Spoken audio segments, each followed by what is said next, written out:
ബാറ്ററിക്ക് എത്ര വാട്ട്സിൻ്റെ പാനൽ വേണം എന്നുള്ളത് എങ്ങനെ കാൽക്കുലേറ്റ് ചെയ്യുക എന്നുള്ളതാണ്.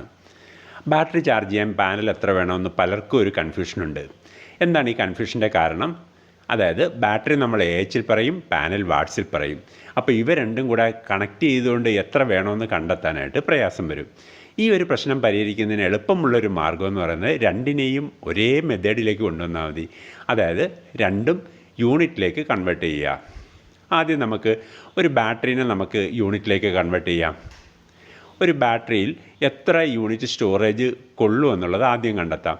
ഒരു 150 ബാറ്ററിയിൽ അതിലെത്ര വാട്ട്സ് ഉണ്ടെന്ന് കണക്കാക്കുന്നതിന് ആദ്യം ബാറ്ററീനെ അതിൻ്റെ വോൾട്ടേജിനെ കറണ്ട് കൊണ്ട് മൾട്ടിപ്ലൈ ചെയ്താൽ മതി.